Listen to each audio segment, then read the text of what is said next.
In the world of Hollywood, movies get greenlit and redlit. They get remade and rebooted. But we are the ideal. I'm Sam Gasch, and you are listening to Ideal Remake.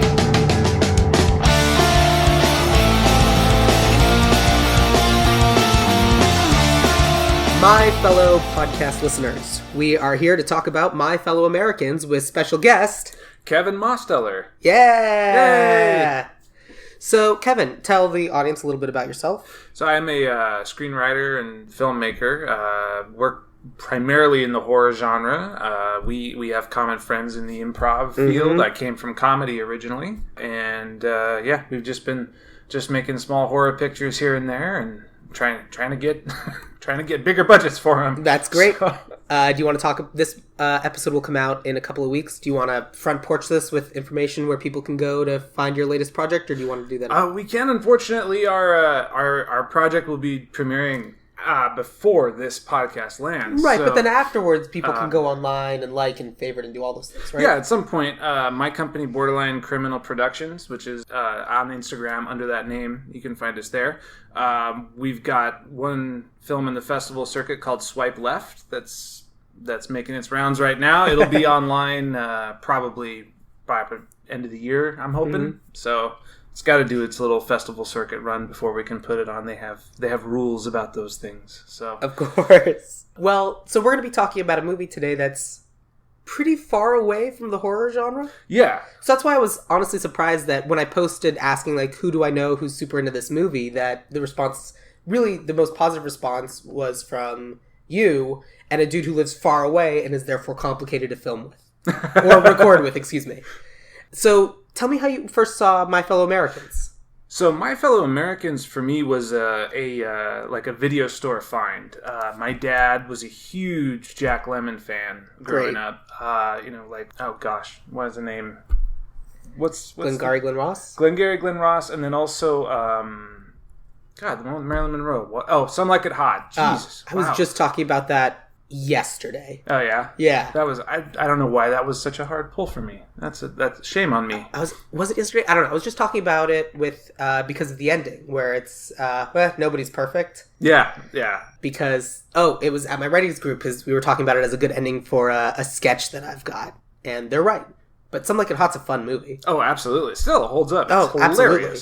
And Jack Lemmon also a terrific performer. Yeah. Basically everywhere. Absolutely. Almost everything he's in, he shines. And I'd say that for all the actors in this movie. James Gardner, Dan Aykroyd, John Hurd. It's such a small role, but holy crap, he shines. Like, there's a lot of fun in this movie. And the some of the performances that you don't think are going to be amazing turn out to be amazing. Like, what is her name? Jenny, the wife of the poor couple. Mm-hmm. Oh my god, that monologue is fantastic where she goes, no, we welcomed you into our home. Yeah, it's pretty heartbreaking, actually. Oh my god, that poor woman. Yeah, it's you don't see that one coming. No, you don't. That's what makes it so amazing. Exactly. And I feel like this is definitely a movie from a different time. Yes. Like, such a different time. Which is interesting, because part of the reason why I picked this movie is because the way I first saw this movie was also kind of not strictly speaking a video store find, but it was a random thing I found on Netflix. Okay. I think when Netflix was still doing DVDs, and I was like, Dan Aykroyd and Jack Lemmon. Sold. I want to watch that. Yeah. And so I sat down and watched this, and I basically heard nothing about it since then. This isn't a movie that comes up. One of the people who had commented on it was my posting about this on Facebook was the first public acknowledgement they had of this movie, and it was their first convincing of themselves that it didn't just exist in their brain. And that's kind of true about this movie. It doesn't really exist in pop culture, which is a shame because it's interesting. It really, now it almost stands as a time capsule. Absolutely. It's like you look at it and like, wow, presidents used to be civil, sort of. With a sort of, absolutely. Rivalry, but man, it's not like today. And no. One thing to me that really stood out was like this was made 1996, right? That's information I should have, yeah. Yeah, 1996. And it was pre-Clinton scandal. So At one point in the movie, they mentioned the only way they can get President Haney out of office is if he resigns or if he's assassinated. They don't even mention impeachment. Like, that wasn't even a part of the national conversation at that point. Because it was like, it would take something like Richard Nixon. Yeah. Oh my God. Such a huge, like... Although Clinton was impeached and stayed in office. Yeah. So even if impeachment, that's no guarantee. That is very true. That is because very true. Even for Nixon, he was impeached, but he resigned before the impeachment process was complete, right? Right. His thing was I'm guilty, but I'm not letting you convict me. That's I'm out of here. and then Ford acquitted him. That was what I found particularly interesting. Like, we basically just have like the caricatures of a Democrat and a Republican, right? This dude cares too much about money. This dude's philanderer. Is that the right word? Yeah. He's kind of a loose cartoon of what Kennedy would have grown into, I guess. I think so. Even Bill Clinton, though. Oh, yeah. Like, it felt a little bit like George Bush, Bill Clinton, but like caricature aspects of them. Exactly, yeah. The kind of doddering old family man who's very... back when Republican meant fiscal responsibility to the point of where he's making notes on every cent spent. And that's a huge plot point. Which, frankly... like, that is a Republican ideal that has been long since abandoned, but that's kind of a good... It's government spending, and you got to track government spending and make sure that every penny is accounted for. Exactly. I actually agree with that. I don't agree with anything else Republicans have ever stood for, but that one I agree with. I'm a bookkeeper, for God's sake. Oh, well, there you go. Yeah, me too. I mean, it's something that... It's an art that has been lost in politics. Right. But I mean, like, if people are putting their money into the federal government, there should be a record of what that money is used for. Exactly. And that's not an unreasonable thing to think. No, absolutely not. The extreme to which he took it is comical, and obviously he's the crazy person who takes all the alcohol out of the minibar and then refills it with water. Right. He's the super type A, but I think it worked for his character in terms of, like, this is a caricature of... This is what the ultimate Republican president would be, right? Absolutely, yeah. Like, just conservative to the point of penny pinching, There's that scene in the burger joint where he's like, you want $5 for a $2.99 hamburger?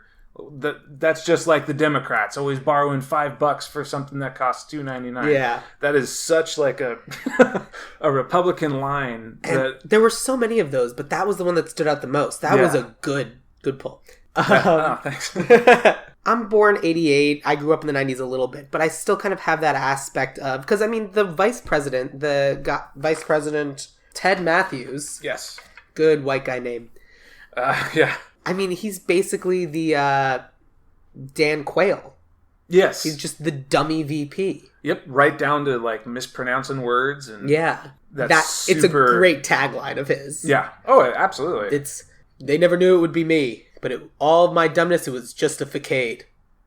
And then they just look at him, he turns and walks away, no one corrects it. Oh, I love it. Brilliant. It's so good. Brilliant ending. It really, really is.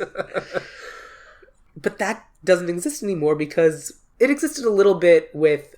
Oh man, I'm completely blanking on Obama's VP's name. Oh, now. Biden. Yeah, it existed a little bit with Biden. They had that kind of bromance going where he'd mispronounce something every now and then, or, whoops, ha ha ha. But with Cheney and with Pence, you kind of get like that sinister guy in the background who's there to take over should anything happen. Yeah, they're both essentially Emperor Palpatine. Exactly. If you want to pull from Star Wars. I mean, I don't see why we shouldn't. Yeah, okay. Well, fair. Then they're both Emperor Palpatine. They're just waiting for their moment to execute Order 66.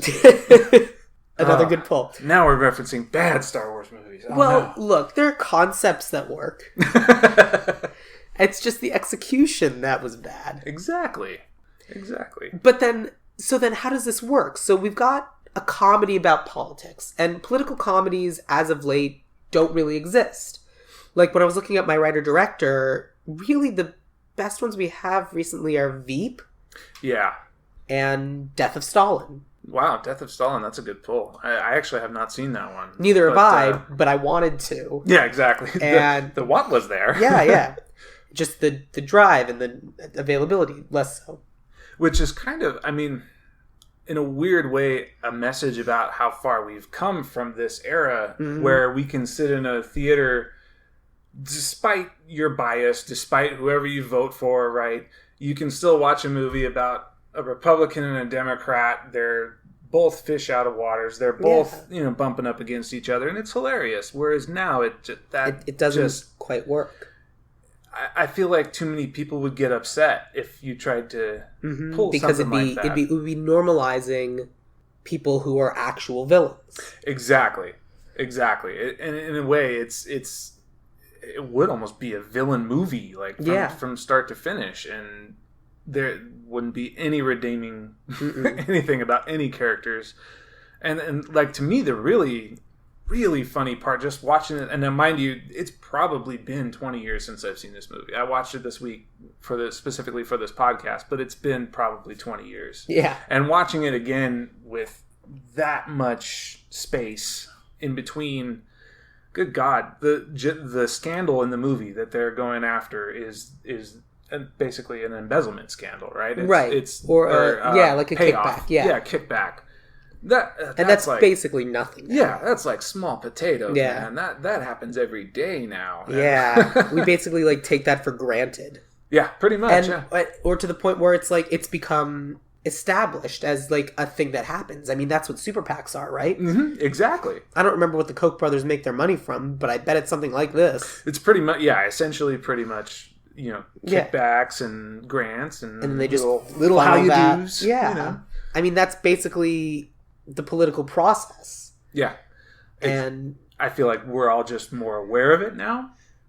Which is better. It's better, but it doesn't stop it from happening, unfortunately. And there's something to be said for even the 90s wasn't necessarily a time of people being completely free of blood from their hands. Oh no, they're dirty. They were just hiding it. Nixon better. Was a monster. Even Ronald Reagan Ronald Reagan was arguably worse because he was presentable, but then would go do the terrible thing or was manipulatable. And that's the thing. Reagan was worse, I think, because he lied to your face with a smile on his, right? Like he would go on TV and everything's fine. We need to do this because it benefits me privately, but here's the way I'm going to spin it so the whole country's behind me. Yeah. Whereas Nixon didn't really have a good poker face. I feel like Reagan did. Yeah. Reagan was out there just, he was an actor, for God's sakes. Yeah, of course.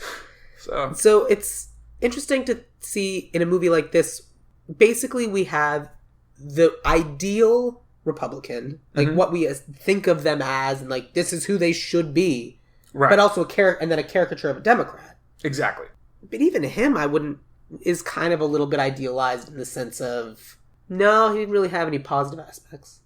No, and even the kind of running joke throughout the movie is that his presidency was kind of a bomb. Yeah. He didn't, he even says in the first act, oh man, I didn't, my book is about what I didn't accomplish. Right. Instead of what I wanted to accomplish. I kind of saw him as a Jimmy Carter. A little bit, yeah.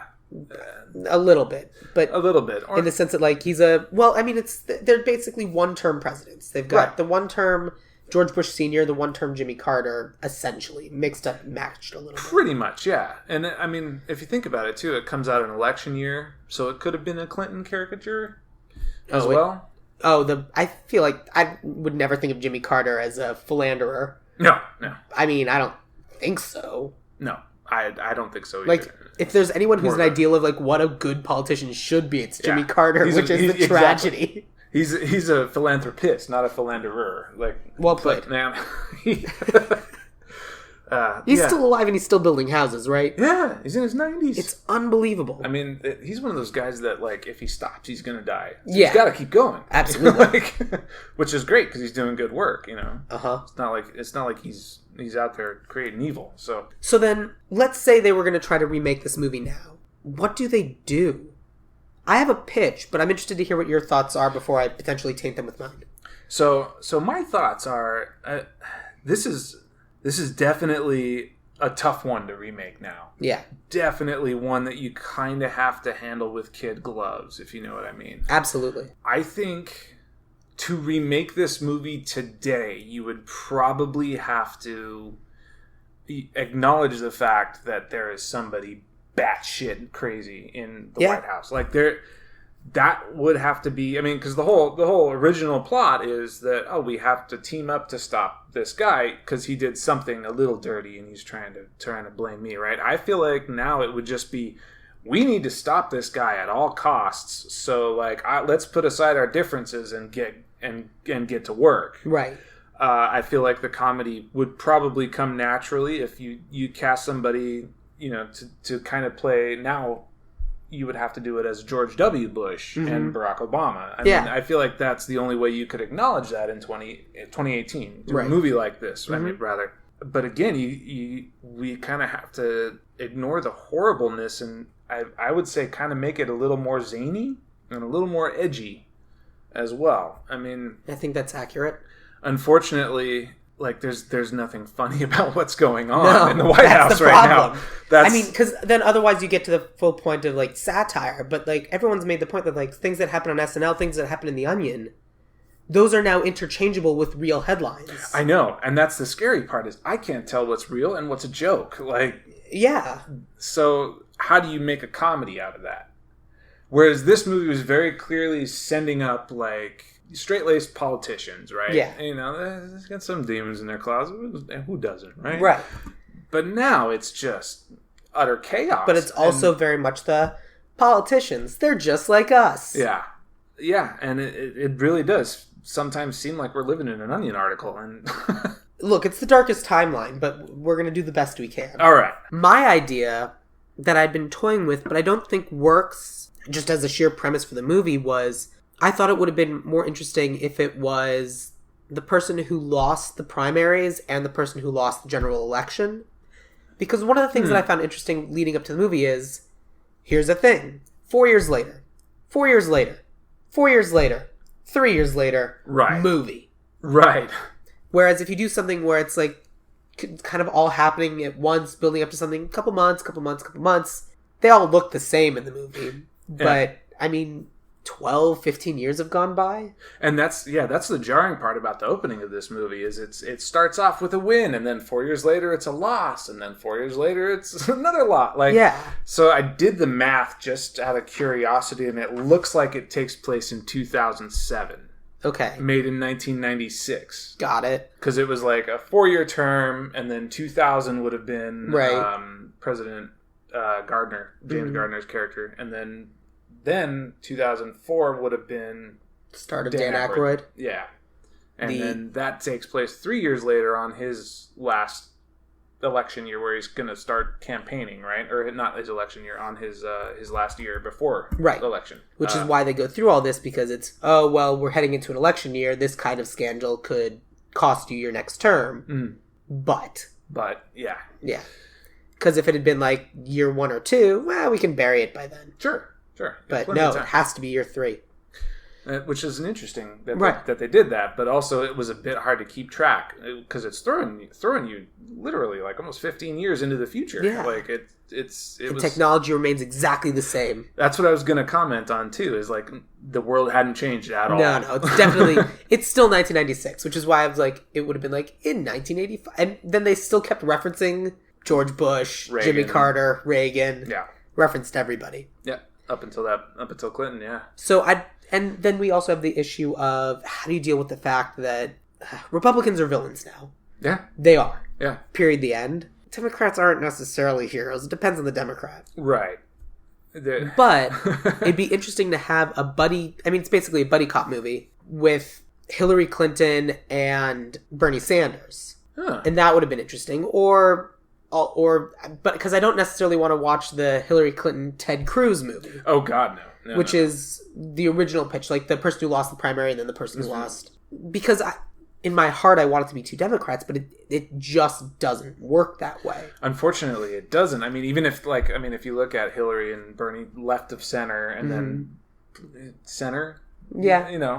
At the end of the day, she's a centrist. She's right. It's just that the right has pushed so far right that now the center is left. That's the thing is where would the comedy come from other than they have this long history together, right? Right. And that honestly, the comedy of this isn't even necessarily them bouncing their different ideas off each other. Occasionally, you get the McDonald's line or the Jack in the Box line or wherever they were. Yeah.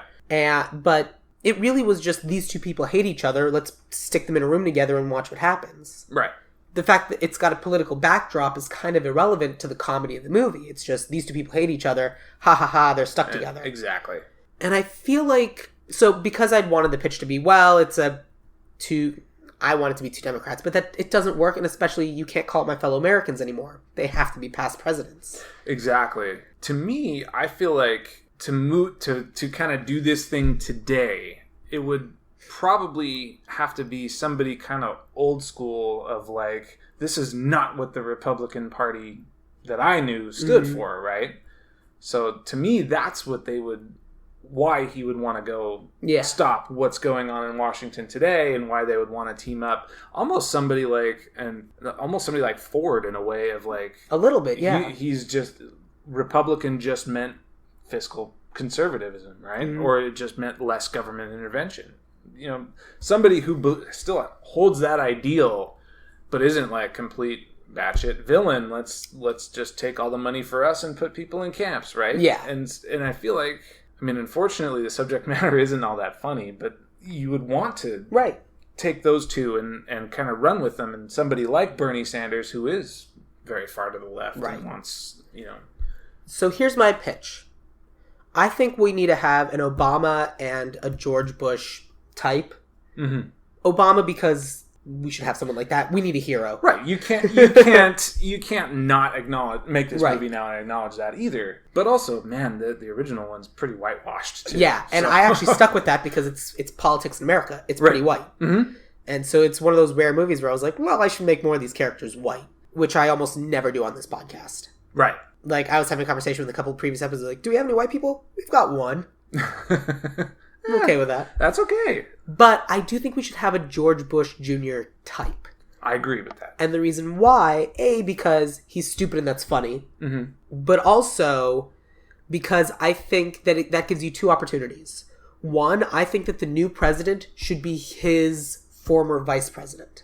And that way it's something that he kind of normalized this monster and kind of allowed that monster to become president, and now has a sense of responsibility because, well, I got that guy in. Right. So he's not as bumbling as Jack Lemmon. He does have that kind of like, wow, in hindsight. Well, as bumbling as Jack Lemmon, but it doesn't come from a place of... Jack Lemmon's bumbling because you kind of see him as high status that keeps like falling down, as opposed to someone like Gerald Ford, where it's just the big dummy walking around.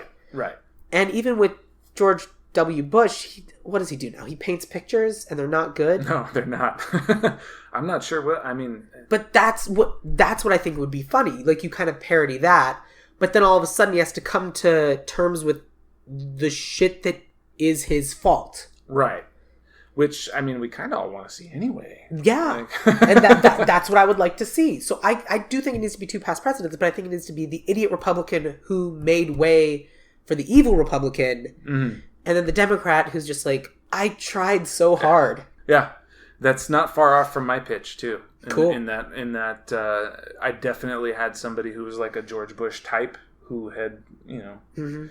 The only way to make him redeeming, because, I mean, at the end of the day, we look at, he is still a war criminal, right? Absolutely. Like the only way to make George W. Bush redeeming is to kind of have him have that almost like alcoholic moment of realization of like, I really fucked up. Yeah. Like, almost in a way like a religious experience. And it could even be that in this remake of like, man, like, look at what I did. I did this. I need to do something to stop it. And I feel like that's kind of where his character should come from if you're going to remake this movie today. And I agree with that completely. Bumbling redemption, if you will. Like, I mean, because one of the things that I've found interesting is, I don't remember where I heard this fact, but basically these people are so wealthy and so privileged that they're not really in touch with the real world. Like, to the point where recently, it's only in, like, the wake of Trump that people are finally explaining to these politicians what Twitter is and what texting is. Right. And what different things on the internet is, just because they're so out of touch and they're, like, kind of locked away in their country clubs that they just aren't aware of the things going on in the world around them. So you have to kind of break someone down, tear them away, to expose them to the reality of the world. And oftentimes that's how you deal with racists anyway. You have to expose them to the realities of the world around them. Like, oh no, these are real people. Exactly. And my actions had ramifications, which I feel like in this movie, in the original movie, they did kind of wind up doing. It was I just agree. with some white rednecks, but like... But I think that was important, because I think that if they get in a car with a group of Muslim people or a group of Hispanic people, you know where it's going to go. Right. But if they get in a car with a couple of, like, white rednecks, okay, we're going to have some jokes, haha, isn't this funny? And then the turn is what I think makes that speech so powerful, because we don't know it's coming. Right, exactly. It certainly took me by surprise again, like seeing it almost for the first time, and you're like, wow, I forgot about that. And it hasn't been 20 years since I saw it. I saw it maybe 5 years ago, but even still, I was just expecting joke, haha, oh man, stupid white people, ha ha ha. Right. Yeah, but no, fully cognizant. I mean, like, he was the kind of caricature of these are the people on Mount Rushmore. It's a natural forming thing. Right. He's almost Randy Quaid in a weird way in the vacation movies, right? Yeah. Like, but Randy Quaid. I thought Quail again. Yes, Randy Quaid. Got it. Well, they're both kind of Q last names. It's all very confusing. Yeah, but somehow they're weirdly just as dumb. It kind of works out. Yeah. Anyway, but yeah, so we agree. I think. Yes. I'm pretty sure. We're on the same page here. Great. So they kind of interact with, I'm thinking of two, but I want to make sure I'm not missing one. Two groups that they need to meet and experience in real life in order to realize that they're real people. They interact with the white poor, which is analogous of all poor, but it needs to be white for them to understand. Right. And they interact with illegal immigrants or an illegal immigrant. Right. What other groups are necessary for our two people? Because rule of threes, we should probably have a third group. Because I do think those two are still important. I agree 100%. I think you said it earlier. I think somebody who's not a Christian or of the Christian faith is somebody that they would need to interact with. Okay. How would you put that in? That, I don't know. That is kind of a touchy situation to tackle as a writer. You want it to come from a genuine place, but also it's... And actually, I take that back. There was a third group that they interacted with, and now I remember what it is. Oh. They went in the gay pride parade. Oh, that's right. They did. Oh, which, gosh, how did I forget that? Also works, except it's also my biggest gripe with this entire movie. Yeah, it was pretty... The Deus Ex Machina of it all, it takes me out of the movie every single time. Yeah, I can see that. Like, there's no way that this guy would be at this parade in the middle of nowhere over here. And then suddenly he's on the White House. He's on shift. Yeah. Yeah, it was a bit Deus Ex Machina. Because I would much rather rely on the humanity of the person than I met him a couple days ago. Yeah. Because, I mean, the thing is that a lot of people who have these jobs are people too. When they're going to be put in a situation like the guy who needs to pull the trigger, I want them to have those second thoughts. That's why we're hiring them. That's why they're still humans as opposed to robots. Right, exactly. Otherwise, you just have Terminator walking around blasting people. To me, I thought it was the necklace that triggered him. Like, he's one of us, right? Right. Like, so that's why he didn't do it. But I agree, it was purely coincidental that he was there. But the necklace wasn't even. The necklace was an indicator to him that it's this guy I met. Right. But the necklace didn't have any significance. It was this necklace will give you luck. Oh, see, I thought the necklace it's a symbol of like, you're coming out, you're gay, you're like me, so I'm... No, that was the guy that gave it to him. Right. That was the guy who gave it to him. I give this to you, I recognize the thing I gave you. Oh, see, I assumed it was just because I gave you this, you're one of us. Right? Yes, and so I think that's why the original Dorothy gave it to him. But then that same Dorothy is the dude on the roof. It's the dude on the roof, exactly. So I wanted the necklace to have significance of I wanted the necklace to bring him luck in some way. Like to flex a bullet or something. And because he took the moment to care about this other person. Just like the compass. I would have loved it, the compass that Michael Pena gave to... James Gardner. Thank you. Yeah. To Matt Douglas. Matt Douglas, yes. The whitest of names. Yeah. Ted Matthews. Matt Douglas. You can't. It was hard for me to tell him apart. Two first names. You're a white dude. Yeah, pretty much. Yeah. I would have loved it if that compass was useful. Yes. It's like literally this thing that I was given now has significance to me because it was something that has value to me, and oftentimes a lot of these people, it needs to have value. But, like, that compass I thought was significant, and that was his version of a thing.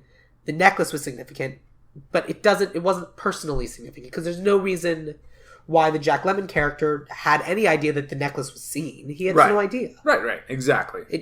I think it needs to be used. Oh, I hear you, absolutely. And that was one of the things that was disappointing at the end, where when he pulls out the compass, and it was just a reminder. Like, because they'd already decided that we're going to do this. Like, I'm going to drop this off on my way home. He says it, and then gets in the car, and then I guess the compass sealed the deal for him. It's kind of unfortunate, because that was also a touching scene in that, like, when he gave him his coat. And it was a touching scene until it ended. Yeah. It's like, they're going after that innocent guy. Yeah, but he's not us. He'll be fine. He'll be fine. You don't know that. Exactly. He's dead. Pretty much. The fact that he's not dead is irrelevant. He's dead. Yeah. If this were real terms, yeah. He's dead. Gone. Yeah, absolutely. Not fourth time, not coming back for a fifth round, I think he said. Something like that. Yeah. Yeah, that wouldn't be happening today. So sure. I even liked them marching in the Gay Pride Parade. I just didn't want the Gay Pride Parade to necessarily have significance other than, hey, it's these people who don't know us, but they're helping us. Right. I agree with that as well. And honestly, it would have been enough for me to just, like, oh yeah, I know some people, and then they're riding the motorcycles up to their next stop. Right. As far as I was concerned, that's enough. Mm-hmm. I felt like they kind of missed an opportunity there, like we were talking about, to interact with like an actual member of that community. Right. Because we do see the point of view of both the immigrant sneaking in and the second one. Goodness. The poor family. Poor family. Sorry, man. We just had a long conversation about that. Ugh. So they both learn lessons from those two. This third thing, people that they interact with, this third minority group, if you will, they don't really learn anything. It's just kind of there for a joke, right? And that I felt which is the 90s, yeah, absolutely, but it's not now. No, 22 years later, exactly. And I felt like it was underutilized. Even then, it was underutilized in that they could have learned something from that community as well. And I feel like if we do that today, you definitely need the George Bush character to be almost as afraid of these groups he was, running for his life, right? Like, I mean, that's the whole concept of it, right? It's fear of the unknown, fear of these groups that you have no interaction with, and of course, George Bush is going to be afraid of gay people. Mm-hmm. They're the demons. They're the Republican monsters, pretty much, as they've made them out to be. And so, other than just like saving their lives and then getting them on their way, I don't know what else you can do other than just like, yeah, these are human beings. Yeah. They're people. That's kind of what they did to the other. They humanized poverty. They humanized immigration. Yeah. They didn't really humanize. It was a gay joke. That's all it was. And I'm looking for a way to have them be humanized and have our characters learn something. Here's my pitch. They get to the parade and they start marching the parade, and the NSA guys start going after them. The NSA guys are like, all right, forget this. And they actually do order like some guys to start going in and try to take them out. And the Pride people defend the presidents. They're like, you're not going to take these guys out of here. No. And they basically fight off the NSA guys. The NSA guys leave, but the NSA guys end up hurting someone. And not to the point of killing necessarily. It's still a comedy. Sure. But basically, this Pride Parade protects these two people, and it specifically protects the George W. Bush character, even though they have no reason to protect him. And then in turn, one is injured, and so then he has to give something of himself to kind of like they need a sleeve or a shirt to like tourniquet the wound, right, something that he has to give of himself in order to like kind of recognize that this was a thing that this person did for me, right. And I feel like that is an excellent way to handle that, and I definitely do feel like it would kind of be the moment where his big turn, right, his big realization of. I mean, if you want to spin it that, like, all these people are human, and I've affected all of them. And, I really, really pissed on this community, essentially, and they still were willing to give their lives, essentially. I mean, that didn't happen, but and I feel like that's a great way to handle that situation, because it's, like we said, they're kind of, these Republicans are villains now, and I feel like they need to be big lessons for him particularly. Yeah. Which would make it a little easier to just have the Obama character as kind of a straight man of like, yeah, I know. Like, that's what we've been trying to tell you. And this is what I tried to do, but then all of your friends that you appointed stopped me. This is what I wanted to have happen, but then I couldn't do it because of this. Mm-hmm. And that could even be their big falling out. Their big. And then a drone comes up to Obama and goes, "You took my father's job." And just a single tear. Chip blows in the wind. Tear, yeah. I mean, because frankly, the Obama character would need to learn a lesson too. Otherwise, it's not a comedy. I'm just trying to think of what it would be. And honestly, it's bring people home from war. Yeah. My intonation is to go for like automation of war, because there was a lot of like during his administration there was a lot of like, now we're just pushing buttons and killing people. And that was that's probably the big issue with him as well. Yeah, exactly. And I feel like that would be one that needs to be addressed, and I feel like it could be addressed with these NSA characters going after them. Like that's true. My pitch would be, I mean, we have these great action sequences in this original movie where like the NSA are chasing them down in helicopters and they're doing this. Now we have drones, and who's the one that kind of brought drones into the military? Yeah. I mean, I feel like that is his big lesson of like, on the other side of this sucks. Like we are essentially fighting Skynet. Like basically, it's and that could even be how we bring in a Muslim family. Is they had to escape because their father or their mother or someone they knew was an innocent victim killed in a drone strike. Yeah, that is a great way. It could even be something like, I mean, this might be really reaching, but it's they have this facial recognition thing that they were using that sometimes didn't work right. And so they were killing the wrong people. Oh, yeah. Just because they looked kind of like somebody that they were looking for. Like a dude in a beard and a hat. Right, exactly. I'm of the mind that, like, satire, both barrels should be pointed. Absolutely. At everybody. If you're going to do it, it has to be all-inclusive. Agreed. So, and I'm not saying that we should make fun of any minority groups or anything. I just feel like trying to remake this now, you would really have to handle some of this stuff with kid gloves. Yeah. And it's still a comedy, for God's sakes. Like, but drone strikes are a big thing, and that facial recognition stuff that failed was kind of a big thing. I really feel like that would be his big lesson. And I agree with that. And folding that in, I think, is important. Absolutely. I mean, the movie was only, 92 minutes? Something like I think it was an hour 40. It was an hour 40. Something like, it was 106 on the YouTube link I looked at. Yeah. So, we got time. Yeah. Good. Okay, so that brings us to our villain. I kind of think we have an idea of what we want our villain to be, but kind of what made this movie an interesting twist was we thought it was the president. It turned out it was the vice president. Mm-hmm. I think you could do that again, but do it as kind of a reverse twist. And I think the vice president should be involved somehow, but I'm trying to decide if the vice president is what's the term when you like set someone up a fall guy? Yeah, a fall guy for a patsy. A patsy for the president, or it's just the next level of evil coming to take down, because Trump's bad, Pence is arguably worse. Exactly.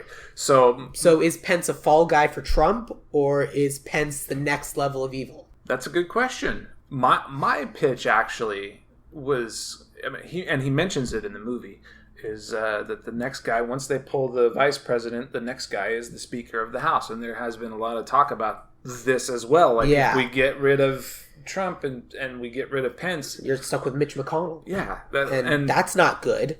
Yeah, and to me, that's the ultimate villain. Yeah, to me, look at that guy's face. He is the ultimate villain. Yeah, and I feel like he could definitely mastermind something weird like this, and have it be absolutely 100% plausible to where it doesn't take you out of the movie at all. And then it was so interesting in the movie that the vice president who became president still went to jail.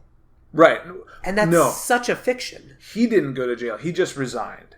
No, the president resigned. The president resigned. The vice president, who became president, oh, I'm went sorry. to jail. I thought you were talking about, because Dan Aykroyd was originally his vice president. I got was mixed he? up. Dan Aykroyd was originally Jack Lemon's vice president. Oh, I didn't realize that. Yeah. In the beginning, you're right. he's standing right next to him and waving and kissing babies. So apologies for that. No, you're absolutely correct.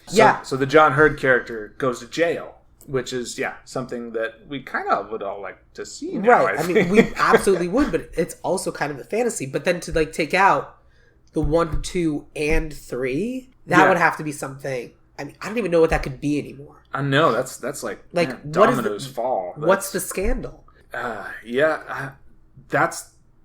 the part that I was just really racking my brain with, trying to figure out how to remake this thing, because there is a new scandal every day. Yeah. I mean, the big one to me is, who is it? The Russia thing? Is it? No, because everyone knows at this point. Yeah, I know, and that's the weird part. Is watching this movie and going, oh, some arms deal was the big boogeyman, right? Like the big like oh, this is gonna affect you. You're going down, man. If this little arms deal kickback. And Dan Aykroyd agrees and resigns because of it, as opposed to going, I'll be fine. Yeah, don't worry about me. They won't believe I can just lie. Yeah, exactly.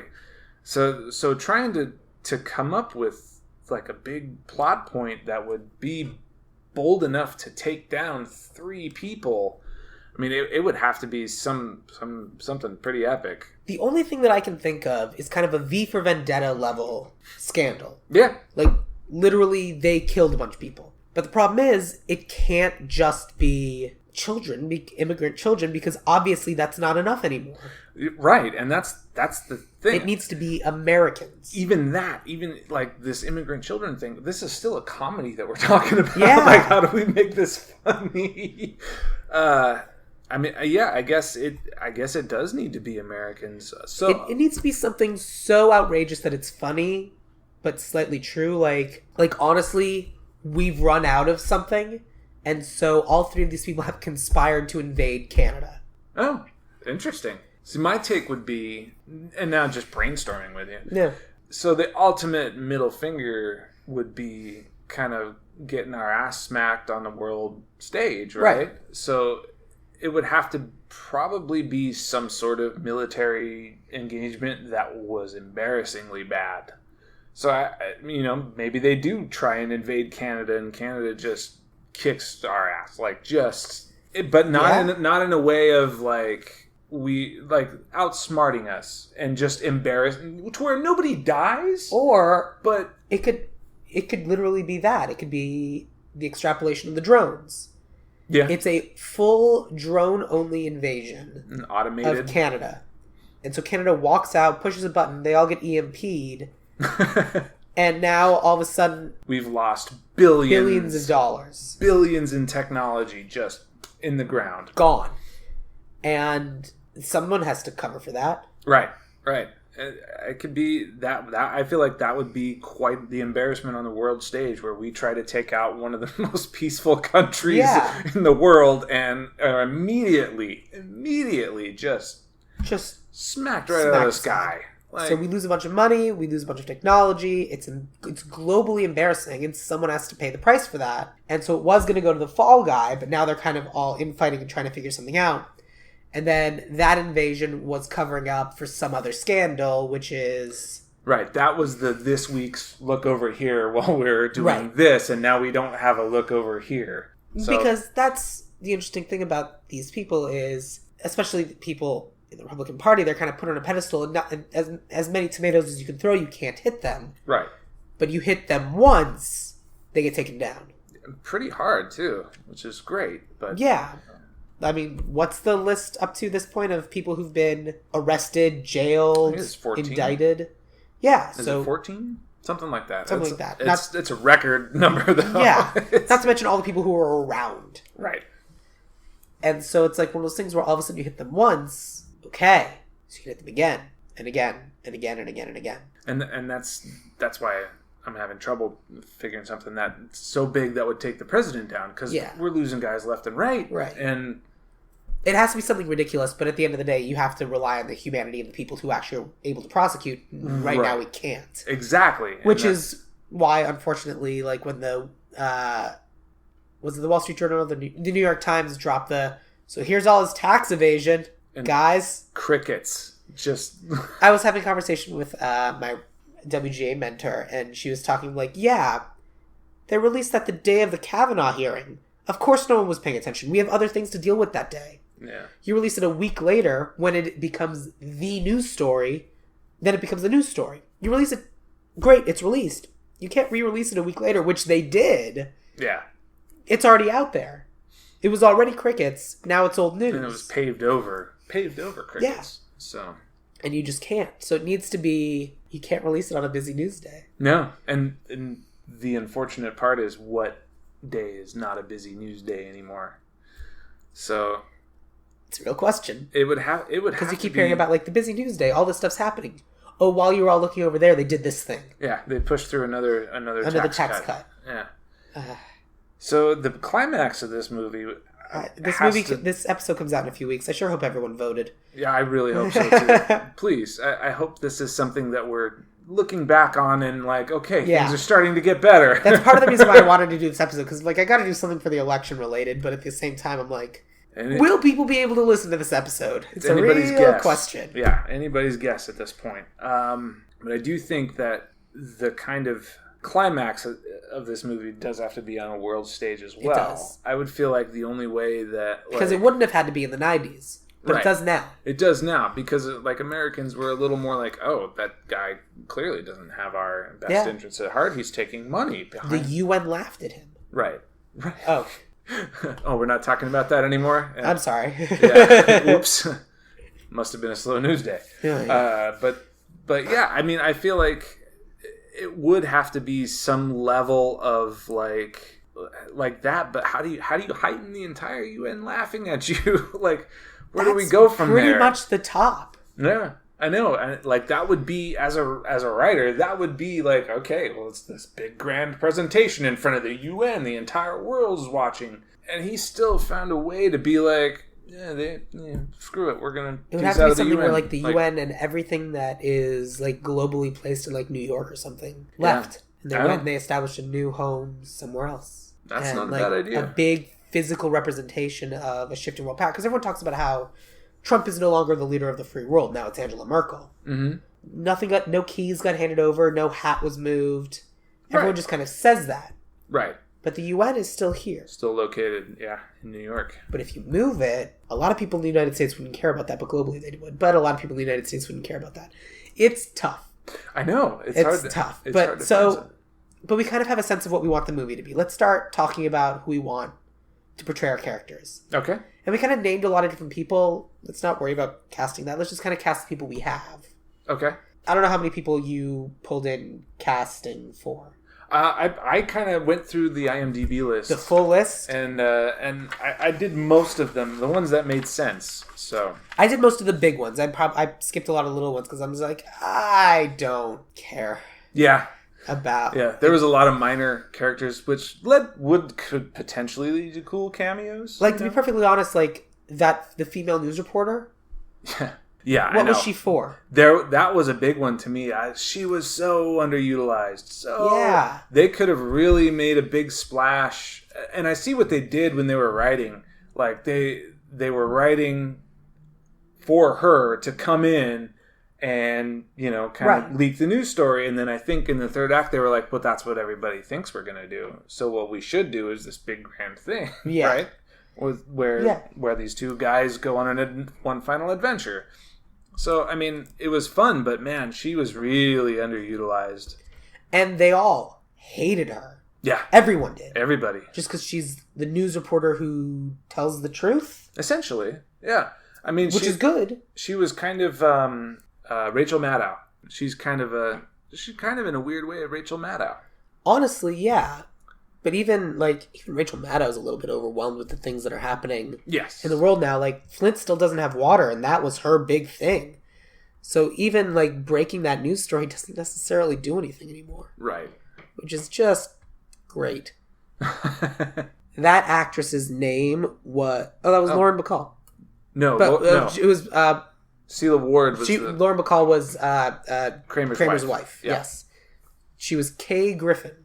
Yes. Which they didn't even say her name until the end of the movie when they were like, I could call Kay, and then the audience They said Kay a bunch. Oh, did they? Oh, yeah. Maybe I missed that.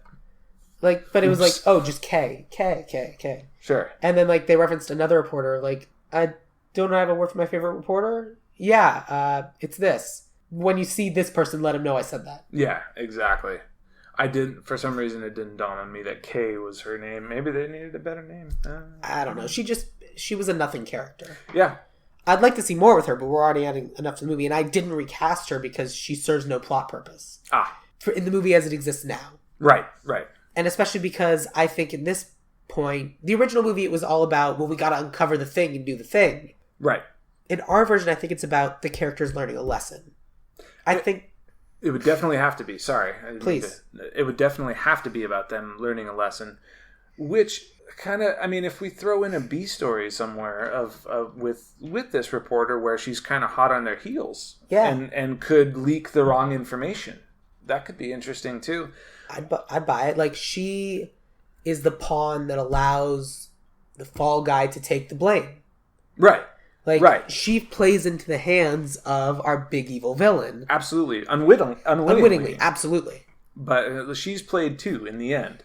Which could help could be a plot point for us in that way. I actually agree with that a lot. I think that's a good idea because like that's kind of what's happening. It's the press is being used as another tool. Right. In this world, the world of fake news, if you will. Basically. I feel like it would definitely, I mean, if you look back at Walter Cronkite, who was like the trusted face of America for like 30 years, right? Like everyone trusted him. Yeah. We don't have that today. No, because, I mean, the closest thing we have is Rachel Maddow. Exactly. But we can't trust her. She's one of the gays. Exactly. And then you take someone like Wolf Blitzer, who's just a parody of himself. Yeah, that's what he's become. And who knows what some of his interests are as well. I mean... Yeah, I mean... You never know. And that's the thing. If we could recast or write this character of Kay as like a... kind of the honest journalist who's still like, I still believe in news, damn it. Like, I still believe in reporting the truth, even though it gets lost in this like horrible shuffle of Twitter and like Fox News and, you know, however people choose to report things. Right. I feel like there's a strong character in there, somebody who just wants to get to the bottom of it. Yeah. Good. And all right, so then I guess that's something we should have. When we get to that character, don't let me skip her because I don't have her, so stop me and we'll talk about who you have for that. Okay. Let's start with President Russell P. Kramer. President Russell P. Kramer. Today, I honestly think I would cast Dustin Hoffman. I could see that. As kind of the bumbling Republican who, you know, he has the comedic chops for it. I mean, again, we're replacing a legend, Jack Lemmon. Right. I mean, it's tough. But I feel like Dustin Hoffman would get pretty close. For me, I kind of went another way, and I kind of went the Sarah Palin route. Because my poll is Jamie Lee Curtis. Nice. And because we need more women, but it still needs to be white. White as hell. And so I needed someone who can kind of alternate back and forth between the competent and the bumbling. Mm-hmm. And to be perfectly honest, I kind of thought about her character in Trading Places. Absolutely, yeah. And just like that kind of character aged up, like the competent, but kind of like silly way. Right, a little, like definitely dependable, but also a little airheady. Yeah. And that had kind of been my idea for that character. And that way we could kind of have, and also kind of in the back of my head, because she could do both. She could be the Sarah Palin or she could be the Hillary Clinton, depending on which way we went with the character. I see. And I honestly, I think she would probably do a better job as a straight man with the Hillary Clinton kind of look, or kind of character, excuse me. But but I like both of them. I mean, who do you think? Man, now that you say it, I gotta go Jamie Lee Curtis. Okay. That's a great one. I think there's a good chance we have the same person for President Matt Douglas, though, because this is our Obama character. Yes. So I can go first because you went first last time. All right. I had Dennis Haybert. Oh, nice. The Allstate guy. Yeah. Okay. I did not. All right. I went with Lawrence Fishburne. Ooh. Interesting. How old is Lawrence Fishburne? I actually looked this up. They were born like 5 days apart. Barack Obama and Really? Lawrence Fishburne, yeah. Oh, for that reason, we gotta go with Lawrence Fishburne. Okay, I'm sold. We're going with Lawrence Fishburne. He's great. I don't quote me on that. I could be off on the days. It's too late. I've already committed to it. It's great. Lawrence Fishburne's so good, and because we all have him in the back of my head as Morpheus, we all just kind of like, we trust you. Guide us. Please. And also, he's got the chops to be funny. He's got the chops to be action. He's on Blackish. He's great. He can do all the things. Exactly. And that's what we need, is a president who can do all the things. Agreed. I also cast a woman for the Dan Aykroyd role. But for President William Haney, I went with Jodie Foster. Oh, that's a good... Because pure evil, but also in a funny way. Exactly. You could be an Ice Queen, but in a funny way. So I went the really stuffy white direction. Great. That's probably where we'll go. And went with Alec Baldwin as the Haney. That's the obvious choice. Yeah. The problem is, I don't want him anywhere near a Trump impression the entire movie. And I struggled with that in terms of like if we could just pull him away from the Trump impression, and back into the character who's got the 30 Rock Alec Baldwin. Not even the 30 Rock Alec Baldwin, more of like just some weird Southampton kind of guy. Rich and has always been rich. But if we're doing that, I might pick one of the other Baldwins for the role. Oh yeah. I mean, Steven. Billy. Daniel. Yeah. So many Let's great just options. Go crazy. I mean, I don't know who the guy is who played Jane on Firefly, except that he's supposed to be a real asshole. Like an actual monster. Yeah. His last name's also Baldwin, but I don't remember his first name. Yeah. Adam Baldwin. Yeah, the problem is that like he's supposed to be a terrible guy, so it's like he's good casting for it. Yeah. But he's definitely that kind of like Warren Oates, real man's man kind of. I like the idea of Alec Baldwin. I think, unfortunately, he's tainted. But I also don't necessarily think Jodie Foster's right for what we have. Okay. Let's circle back around and we'll come up with someone else. Right. I'll think about it. Keep it in the back of my mind. For Vice President Ted Matthews, who do you have for this, for our bumbling fall guy? For our bumbling fall guy, the great, the legendary Bob Odenkirk. Yeah. Actually, he's not bad for President William Haney. I struggled between choosing the two, actually. You know what? I might put Bob Odenkirk... I mean, it'd be really funny to do Bob Odenkirk, David Cross as a one-two pairing, except we can't do that. No, we can't do that. But I would do Bob Odenkirk as the president, just as because he's great, because he can do that whole Better Call Saul full evil thing, but also... Absolutely. I mean, he's old school comedian. Yep. And he's definitely got that kind of stodgy white guy. Evil, yeah, that was where I was going. The evil white guy, kind of like, yeah, I'll step over you, no problem. So I did battle between having I him like as, it. That's great. I just wasn't sure if he was kind of a big enough lead at this point. You know what I mean? I'm not sure if that matters. Well, I mean, the movie as it isn't as well-known enough movie that it needs to be this, like, I mean, I pulled a bunch of, like, all-star cast as well, but it doesn't need to be. No, okay. Like, I don't necessarily, like, we don't need to have the Brad Pitts and the whatever. I also generally shy away from those kind of actors anyway, because I'm like, then it's about the actor and not about the story. Exactly. Yeah. Like, I like Bob Odenkirk, but I mean, we need to make sure that you like my vice president, because I have Dean Winters. Oh. Mayhem. Yeah, I do like that, actually. The other insurance guy. And so, like, if we have our Bob Odenkirk as our kind of, like, manipulating guy, Dean Winters could totally play the kind of, like, dunce, like, also his character on 30 Rock, like, the kind of dummy, literal dummy. Literal, is his thing. Who you could totally see kind of, like, going back around, but then is a total fall guy. Exactly.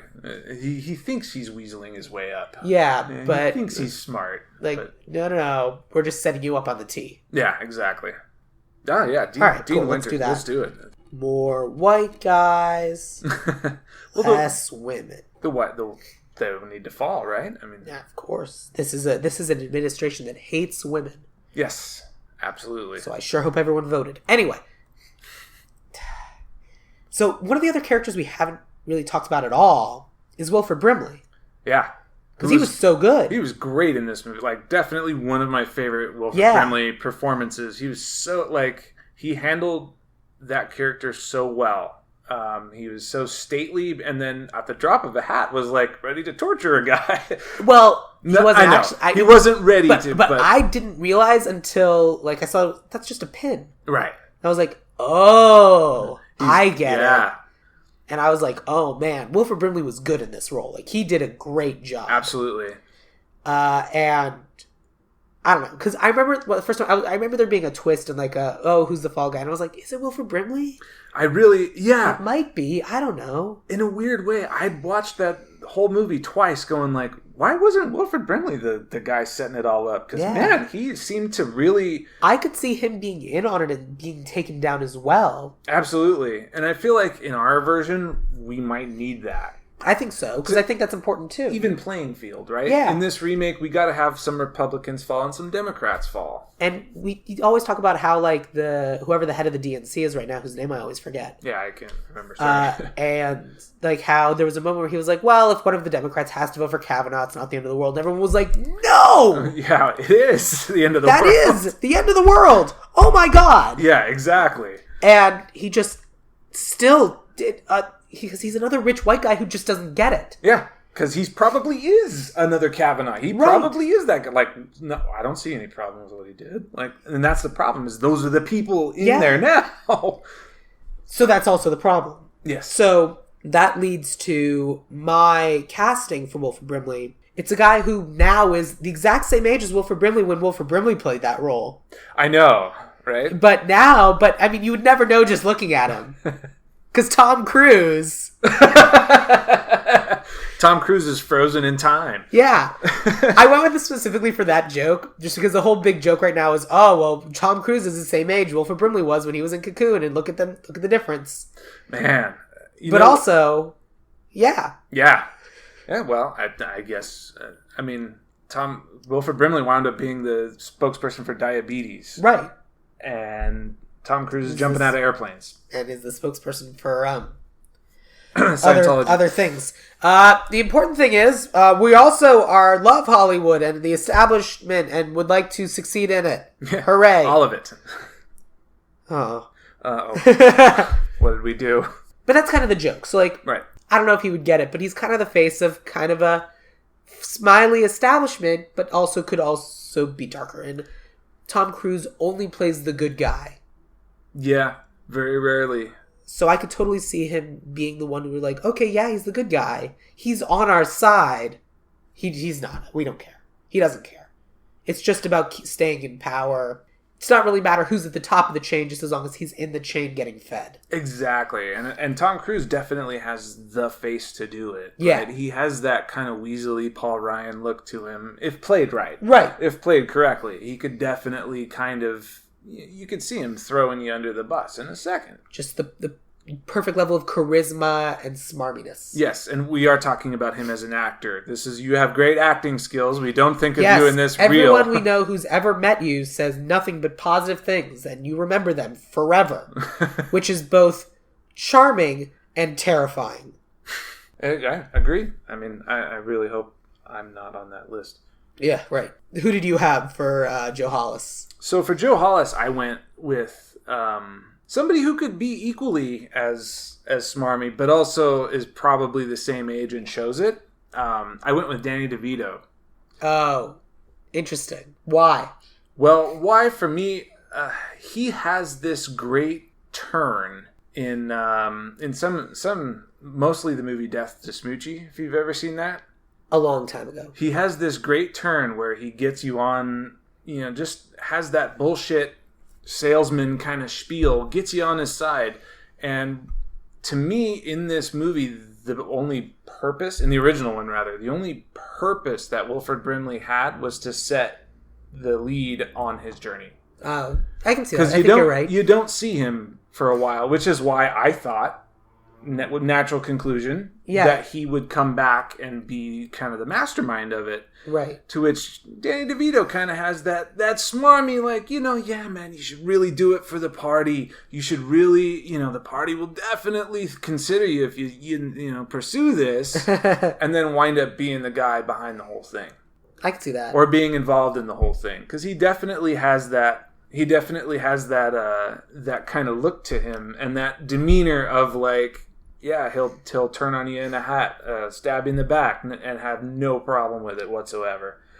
I think that if it's Danny DeVito, though, we kind of have come to expect that, especially after 11 some years of Always Sunny. That's true. I didn't take Always Sunny into consideration. And you kind of can see him as that character who, hey, I'm Danny DeVito.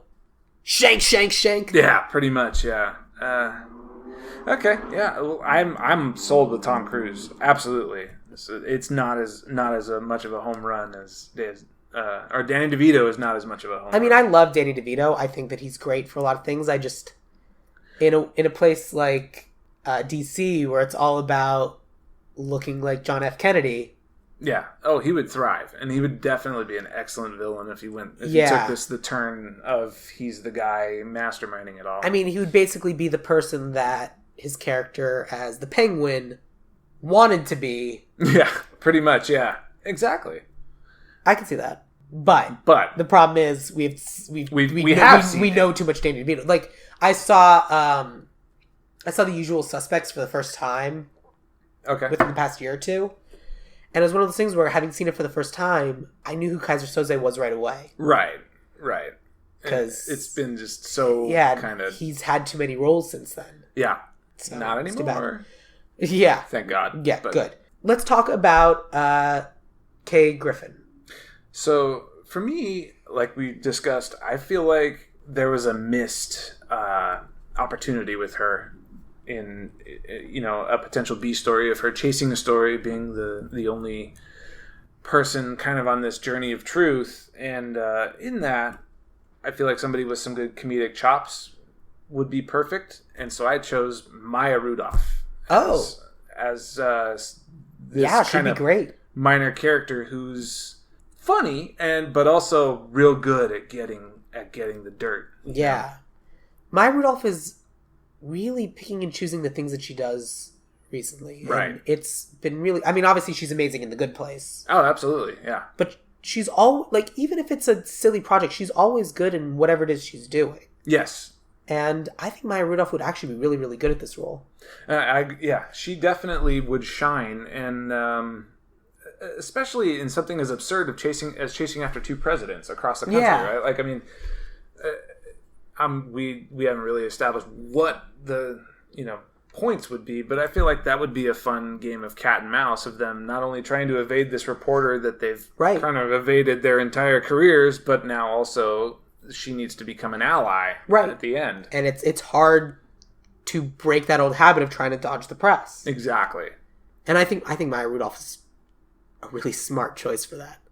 Cool. I like that a lot. Great. Colonel Paul Tanner, the crazy guy who, like, halfway through the movie is like, I'm gonna definitely be the one that kills them. Yes. The guy I pulled is an actor named Kerry Payton, who you may not recognize. I am not familiar with him. He is on The Walking Dead, which I don't watch, but he's a good, scary guy.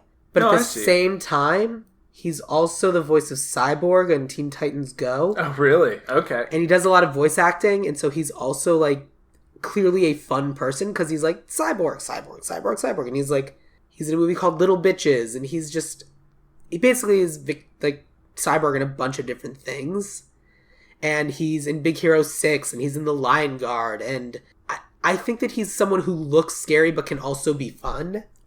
So I think because he's the main henchman, I think he can look really scary but also be really fun in our movie, because the whole point of our movie is that, like, Tanner is the person who is the one person in the movie who looks scary. Right. And is scary. Exactly. He was pretty one note, but it was also like he's just here to kill. Yeah. Like, that's what he wants, right? Like, he wants to be the one to bag them. Yeah. And I'm not even sure if it's for the accolades of doing so. I think it's just to do it. Right? Yes. The kind of thrill of the challenge, or thrill of the hunt, if you will. And I think, yeah, exactly. And I feel like since we kind of have that in the lead villain, in our Bob Odenkirk, right, I feel like we can get a little bit more levity out of our enforcer. Absolutely. So that's why I picked him, but obviously I'm open to other ideas. Go ahead. Understood. For me, I chose somebody who was, kind of I guess would be a direct descendant of the original actor in terms of looks and one-note comedic assassins, and chose Jason Statham. I get that. Yeah. Yeah. What kind of accent would he be doing?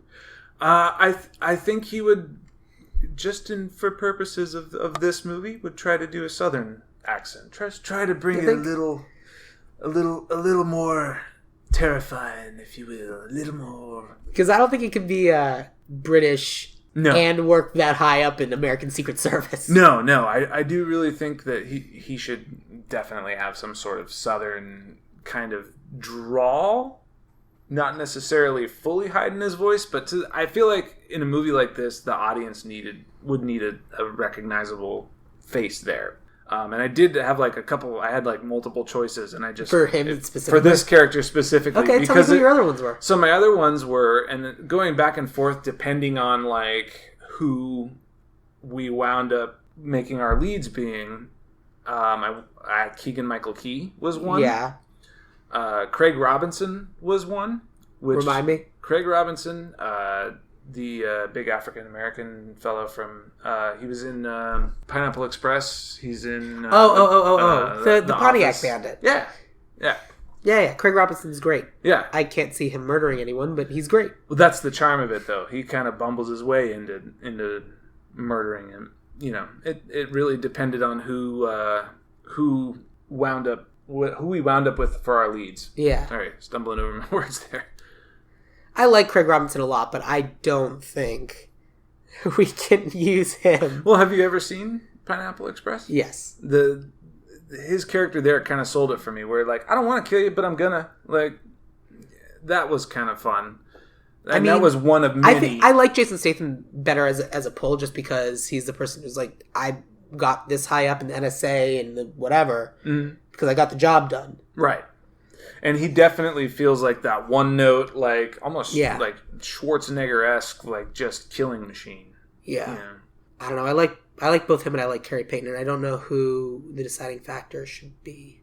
We'll flip a coin on that in a second. Let's keep going, because basically the person that I think it should depend on how they're going to be interacting with the Carl Wittenauer. Because basically the two of them are the people who spend the most time interacting. Right. And I feel like we will decide based on who we have for our Carl Wittenauer. I went first for Tanner, so go ahead for Wittenauer. For Wittenauer, for me, I chose somebody who I feel was equally as smarmy. Again, Bradley Whitford's hard to recast. Yeah, Bradley Whitford's tough. But, and he may have too much visibility now, but I feel like Jason Bateman would have been I can see that. A good choice for Wittenauer, in that he is very smarmy and weaselly, and he plays that character very well. And in a, I'm assuming, big budget remake of that, he's kind of the natural guy you go to. I can see that. My pull was because Bradley Whitford's such an interesting choice, because he has West Wing, and this and that, and the Adam Sandler movies. So he goes back and forth between being the smart guy who knows what he's doing, he's got this, don't worry about it, to being pure evil. Exactly. That it's hard to pull that. So I pulled someone who I'm not aware of him ever playing a role where he's pure evil. But I also still wanted that West Wing credential. Okay. So I went with Dule Hill. I'm not sure who Dule Hill is either. Dule Hill was kind of the young assistant on West Wing who was dating the daughter. Oh. And he was also the buddy on Psych. Right. He would be really... And so I could see him being both duplicitous while also kind of managing the dumbness. Right. And you would need somebody who's kind of looks a little... Yeah, because he needs to be the right-hand man to an insane person. Right. And that's what he is on Psych. different kind of insane person. Exactly. But yeah. And so that's kind of what I thought. So I kind of like the idea of it being Dule Hill just because he presents someone who's all together, but you could totally see him losing his shit. Yeah, almost at the drop of a hat. Right. Exactly. And so that's kind of why I wanted to pull him. So that's my pitch for that. So yeah, I agree with that. Let's go with that. So if that's who we have for our Witten Hour, who do you think would be a good pairing opposite him? If he is the right-hand man for Bob Odenkirk, who's Dule Hill's right-hand man? Is it going to be Carrie Payton or is it going to be, oh my God, Jason Statham? I'm gonna say Carrie Payton. Okay. I'm gonna go with that. All right. Jason Statham would be good for visibility, but he, like, he is. I think Jason Statham would be the right choice if we eliminated the Witten Hour role. Yes, agreed. So that's an interesting question. Do we want to have Dule Hill, Carrie Payton, or do we want to eliminate both of those and replace it with Jason Statham? Keep in mind, we would be eliminating 2 black dudes and replacing it with a white dude. Right. That's why That's why I was just gonna go with our combination for Witten Hour and Tanner, because I do feel like those two, like, you can't have one guy just kind of running that whole show, and I feel like the two of them would probably pair well together. I think they would too. The other thing is that I have no idea who Trump's right-hand man is. Yeah, I'm not sure. I mean, for a while it was Steve Bannon for a little bit, but I don't know who knew Steve Bannon is. I don't know either. That's terrifying. It is. I mean, especially if it's that guy, the scary guy who's basically behind all the child internment camps. Miller. Yeah, Steve Miller. Yeah, man. Just a bunch of Steves. Just a bunch of pretty much. You could throw a dart and hit a Steve in that room. Man, that guy's terrifying. Yes. Because he's what, 25, 27? Yeah, he's young. And you clearly can see just pure evil. Mm-hmm. Almost in the same way of like that silent, kind of stoic Jared Kushner pure evil way as well. And I know he's not the direct right-hand man, but he's another one that's like... It's one of those people who got pushed around, snapped, is going to take it out on everybody. Yeah, exactly. That is who that person is I am now in a seat of power. Guess what? Take this, everyone else. Mm-hmm. That's our government right now, essentially. Yay. Vote. I hope you voted. I hope everyone voted. I really hope everybody voted. That brings me to Wayne and Jenny. Okay. Am I missing anyone in government? The defense contractor was the one that we... the guy who was killed right away? Yeah, Who'd you have? For me, I mean, just because we cast everybody, I just put Bruce Campbell in there because I thought he would be... He's a great, kind of businessman who would definitely play the I sold you out. Of course, the horror guy casts Bruce Campbell. Well, yeah, I have to plug him into everything somewhere. Like, he's our hero. You don't understand. I get it. It's fine. Hey, I'm not saying he's not great. I'm sorry, man. Hey, back off, man. It's fine. All right. Hang on. Let me put the chainsaw down. All right. Where were we? Did you have somebody for him? Or No, I didn't. I was it doesn't matter. Yeah, well. I mean, that character's important because having someone killed immediately next to where the president was is amazing. I just didn't care who the actor was. Right. I had to look him up. I probably would have cast, like, if I was to pull someone, I would have cast whoever the guy is who plays Ted Danson's boss in The Good Place. Oh, yeah. Okay. Just a kind of just white guy. Yeah. But Bruce Campbell's more fun. He's exactly. Because you think he's going to be a bigger character and then he gets killed and you're like, oh, man, stuff's happening now. Didn't see that coming. Right. And also, I feel like some of these roles could have fun visibility for somebody bringing on for, a supporting role. His show was canceled. He needs more work. He does. He really does. He's trying to help a brother out. Absolutely. That's what I'm doing. And I respect that. Good. I like Bruce Campbell. I think that's fun. Cool. So let's talk about Wayne and Jenny. I kind of have them as a twofer. Okay. I pulled 2 different people. I'm perfectly happy mixing and matching with whoever you have or just going with whoever you have. But who I have for Wayne and Jenny is I have Oliver Platt. Oh. Who... Yeah. I can't say where I know him from, but every time I see him, I'm like, oh, that guy. Yeah, Oliver Platt's he was like the face for the 90s, man. He was in like everything. And I went with people who are probably about 20 years older than the original actors who played Wayne and Jenny. Mm-hmm. I don't know why I did that, but I think it was something along the lines of, well, parents aren't really around anymore. We have to take care of them, but we had to get a job, but we got fired. It was this whole, and it's like an extra layer of sadness. Right. Or like their kids were killed overseas in a war, and so the grandparents had to take over, and by so that's a drone. Yeah, like they were friendly fire casualties by a drone. Yeah. And so that way it's something that can involve everybody. So I had Oliver Platt for Wayne, and then I had Ann Dowd for Jenny. Okay. And I can see that. Absolutely. And she's a couple years older than him, but it doesn't matter. Yeah. And if anything, it's better that way. Yeah. Take that, society. Exactly. Her big resurgence recently is in like The Handmaid's Tale. Okay. But yeah, I remember her in Garden State really well. I saw that, but I didn't remember who she was in Garden State. Yeah, it's going to be a minute for me to pull that. Oh, she's in Hereditary, too. Well, now I'm going to look up who she is in Garden State. Because, I mean, both of them have been acting for forever. She's right. Olivia in Garden State. Okay. I don't know what that means. I just, I don't even... so when I say I remember well, I remember seeing her. Yes. I don't really remember Garden State. She's There's the one who's nothing like, super memorable. I made you a shirt. You should put it on. And it's like just the wallpaper. Oh, yeah. Oh, Maybe. Let's assume that's her. Let's just go with it. It's probably not. Nope. But maybe she's the one living in the trailer by the giant hole in the ground. We don't know. It could be anybody. It really could be at this point. But considering that this is 14 years ago, and that would be when she was 48, I'm going to go with the aunt in the shirt. Probably. I don't remember the movie well enough. I don't either. It's been probably 14 years. Yeah, something like that. Something like that since I've seen it. Anyway, that being said, she's perfect for this role. Well, I mean, I don't know. Who do you have? For me, I went a little younger. Which might also be better. For me, harder to mix and match. So I pulled some people from SNL. Oh, okay. And I thought a little younger who had just a hard time getting started in life. Period. Student loans, crushing debt, right? Kind of modern problems. So I went with Bobby Moynihan and Aidy Bryant from SNL. Okay. I can picture Bobby Moynihan. I don't know why I can't picture Aidy Bryant. Oh, right. Okay.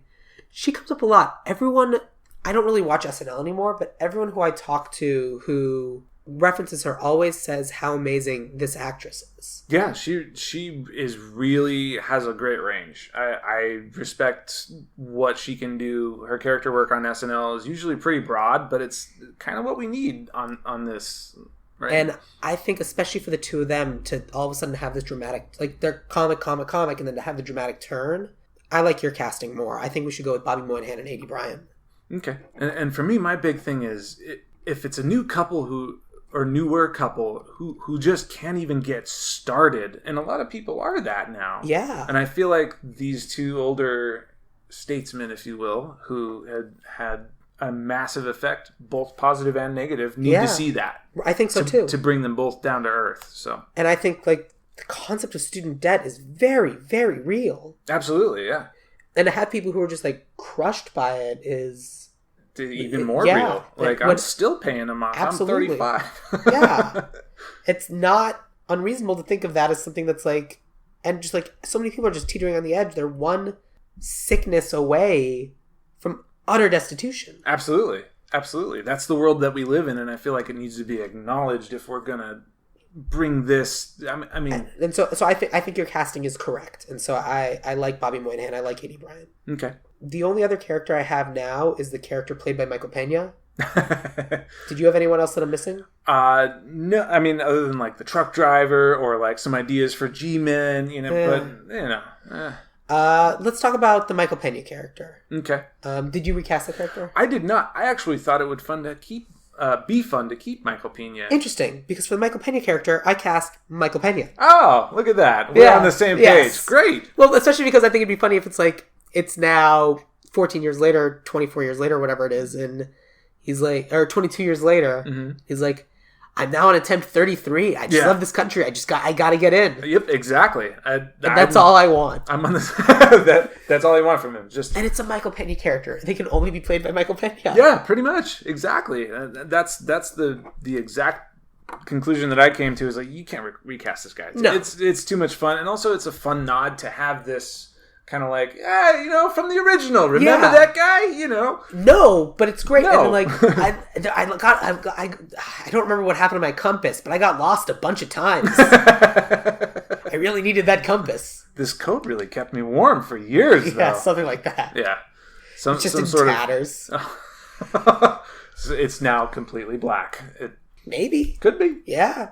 Anyway. I just think that would be funny. I think it's a good moment of levity, but also it's still like, it's still a problem. Absolutely. I still need to get in. And I think in a lot of ways, that is a huge comment on the way things are as well. Yeah. People are getting kicked out and coming back all the time. And that is a huge problem, especially now that we're tearing them away from their children. Yeah. When they've been established here for however many, some people at the end of the 30 day, years. all that is treating the symptom and not the problem. Right. And I mean, and it's hard to treat the problem, but that's what politics are for.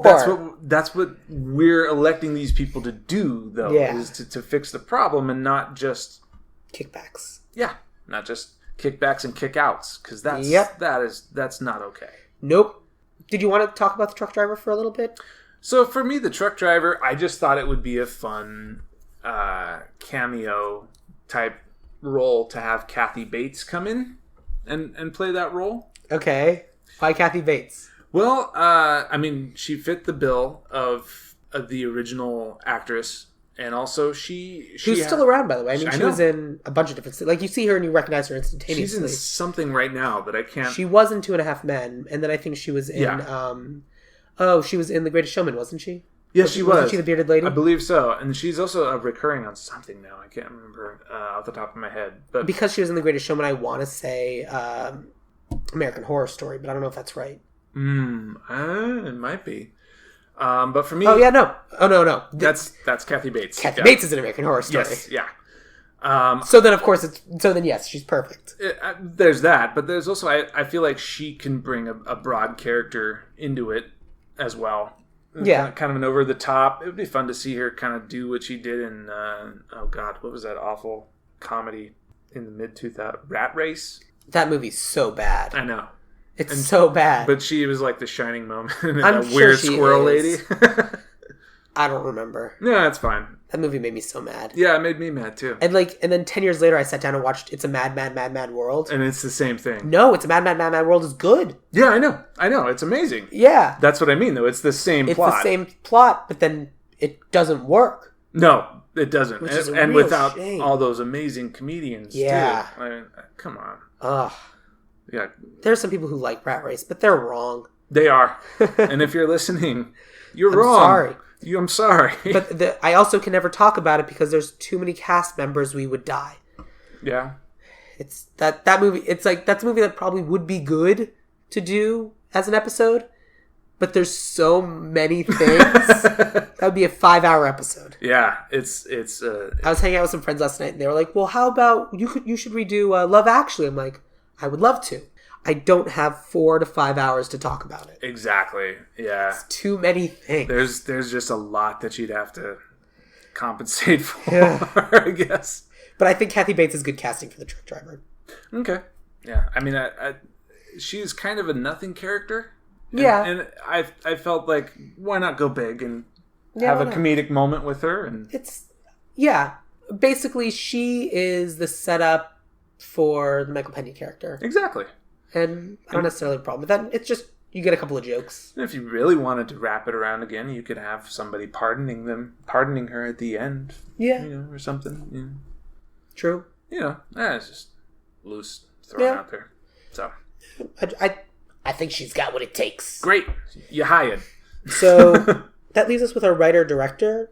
Do you have... Oh, and the one thing I wanted to mention, because do you know who played the sandwich guy at the convention who got tackled and... I do not. It was Dana Gould. No way. Yeah. So the guy was like, I have a ham and turkey or turkey on rye or whatever it was. Yeah. He's like, I didn't order a sandwich. Oh, hey, man, I just had your sandwich. That was Dana Gould. I had no idea that was Dana Gould. Yeah. Wow. I was like, that's a weird, random fact, and I like. Hey, we all got to start somewhere. Yeah. Man.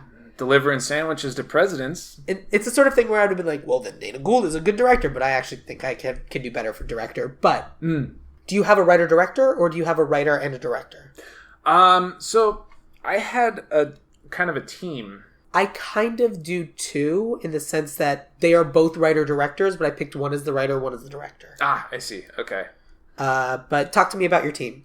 So from my team, I just based on some of their past work and what this movie is like a comedic action type film. I went with David Gordon Green as I'm not familiar with him. Writer director. Right now, his big hit is the new Halloween. Oh. But before that, he directed Pineapple Express. Him and Danny McBride did Eastbound and Down together. And I feel like the two of them as a team for the writer would be Danny McBride and David Gordon Green as the writers on this would be a pretty good pairing as well. Interesting. That's a fun idea. I like it. And so that they're your team for the writers, not for the director. No, for director I had David Gordon Green, and as my writing team I had him and Danny McBride. Got it. From Eastbound and Down. All right. Interesting. That's a cool idea. I feel like he handles action really, really well in comedic situations. Because there is something absurd about, and it's almost why he kind of transcended to horror kind of naturally, because there's something absurd about what you're watching that makes it funny. And I think he sees the absurdity in it. And I feel like he'd be a good choice to bring that absurdity out of the situation where two presidents have to team up and travel across the U.S. to stop another president. And that's such a zany concept when you actually say it in a sentence like that. You're just pretty great. All right, that's where we're going. I like it. My writer, I had Adam McKay. Okay. The reason being is because he can do something like The Big Short, which is because he's very, very political. Yes. But he can also do something like Anchorman, which is very, very silly. And this is a marriage of the two of those things. Exactly. It's both political and silly. So my second choice for director was actually Adam McKay. Oh. Because I feel the exact same way. Great. It's kind of a marriage of the two, the political message and also a zany comedy. Yeah. And you have to walk that line. Exactly. I feel like, especially if you're going to remake this today, it has to walk this line. And it has to be really well researched. Yeah. Because this is something where you can't make mistakes. Oh, no. And it's all what you said earlier, where you got to thread that needle. Exactly. And there's kind of... This movie is blowing my mind. I can't even find the words, because it's like really, really fine line that you have to walk. And I feel like he's one of the few that can do it. And which is why I chose David Gordon Green as well, because I feel like what he would bring into some, not only with action sequences, but also finding the absurdity in some of this stuff would be a perfect... And I agree with that. To further complicate things, let me tell you about my director. Oh, sorry. My director, because Adam McKay could also be a writer-director for this sort of Exactly, thing. yeah. But the other person I had who'd also be another good writer-director is a guy named Armando Iannucci. I'm not familiar with him. He does Veep. Oh, okay. He did The Death of Stalin. Okay. I think he was tangentially related to In the Loop, which was the other political thriller I heard a bunch about. Okay. So I picked him not because I'm familiar with Veep. I wanted to see The Death of Stalin. Right. I haven't. Yeah. As we discussed. I had him attached to it as director. I don't know that much about him. And something just occurred to me that I want to look up. That's what I thought. Okay. Armando Iannucci is born in Glasgow to Italian parents. And so I thought he'd be good as a director, but not as the writer, because this is such a quintessentially American movie. Yes. That it kind of needs to be done by Americans for Americans. Agreed with that, 100%. Which actually cuts our budget in half, because this is a movie that doesn't really have a global span, but at the same time, we're in a global world now. It kind of does. Yeah. Hard to say. I don't know if this has a global market or if it doesn't have a global market. I mean, at this point, I think it might have a global market. Yeah. The original definitely kind of doesn't. That's definitely a very American movie. Yeah. Now, though, since all these scandals are kind of on a world stage, and everybody's kind of looking at us like, what the fuck is wrong with you guys? Yeah. I feel like this might have a pretty good international market now. Right. That said, I still think it should be written and directed by American people. So I pulled Armando Iannucci because he did In the Loop and Veep and The Death of Stalin, which are kind of the roadmaps for what we're trying to do. They are political comedies that are also still funny. Mm-hmm. But now I feel like we kind of got to throw them away just because, I mean, I'm sure he's lived here long enough, and if he's been doing Veep, he gets it. Yeah. But I don't know. I like Adam McKay. I like David Gordon Green. Here's what I would do. I would have David Gordon Green and, say the other name? Danny McBride. Danny McBride. I would have them as the writing team. Okay. And I would have Adam McKay direct it. I feel like that's a strong choice. I think that's a very strong choice. I really do. Like, the more I think about it, I think Adam McKay is the guy for the job to direct this film. He definitely walks that line. That political satire versus zany comedy, and I feel like that's what this movie would have to be now. Yeah. Whereas before, it kind of wasn't. No, it was just silliness for silliness' sake. Yeah, but now we're all so political. Yeah. Hopefully, you better all have voted. Seriously, I want to see the stickers. I didn't. I already voted. I did my mail-in ballot. Oh. So I'm standing in line. Oh. I always thought that, like, apparently the mail-in ballots get counted last, but apparently that's not true. They go in, they get counted immediately. Oh, do they? Yeah. Oh, I always thought they got counted last. Maybe apparently that's wrong. I need to start mailing in then, I guess. Yeah, because let me sit there. I'd got to research each thing when I was doing the vote. I felt better about it. I was real sick, so hopefully I voted right. Everything's fine.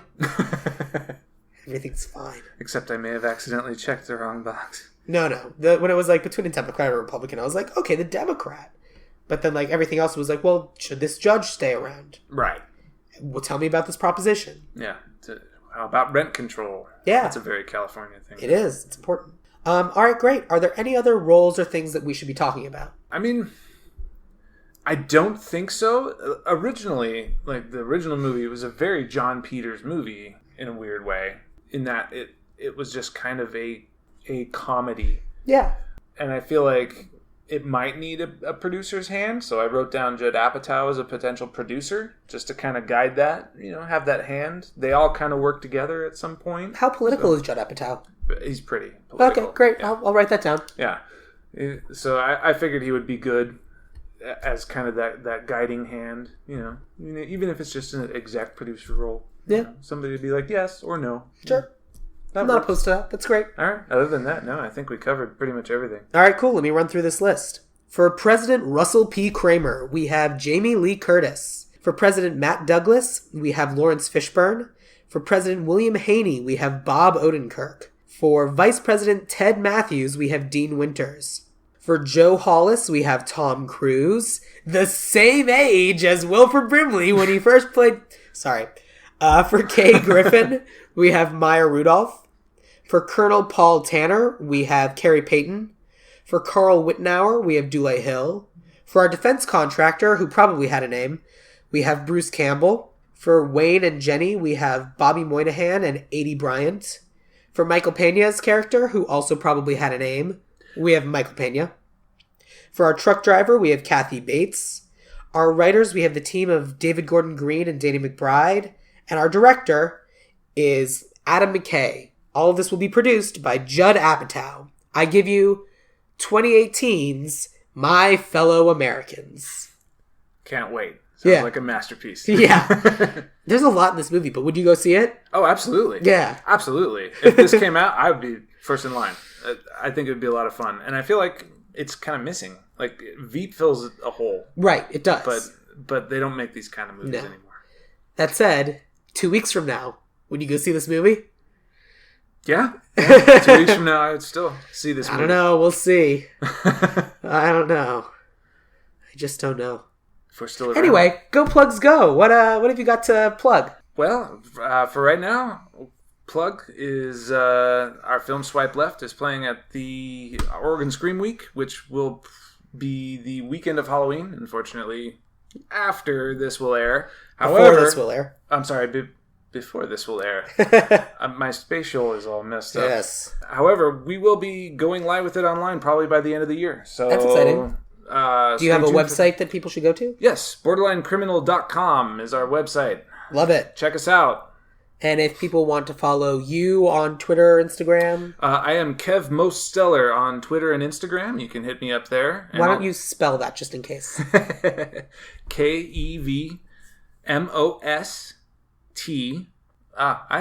Sorry. You're doing great. I'm going to start power through. over. Oh my God. So it's Kev, Kev, Most, Most, Stellar, Stellar. Love it. I did it. I made it through. You did it. I love it. Thank man. you so much for being a guest. Oh, my pleasure. Anytime. If you want to follow the show, you should go on Twitter at Ideal Remake or on Instagram at Ideal Remake or on Facebook, Ideal Remake Podcast. Well, there's Ideal Remake Podcast and there's Ideal Remake. You should follow both because one's the show page and one's the fan page. You're required to have both. It's dumb. But if you want to follow me, I'm at Sam Gasch on Twitter, SamGasch. That's all I got. Ah. Well, I think that covers all of our plugs. And I sincerely hope that we're all in a better place emotionally and politically when this episode goes live. I concur 100%. And that this episode is just a nice solve to all the pain that's going to slowly start getting better, maybe.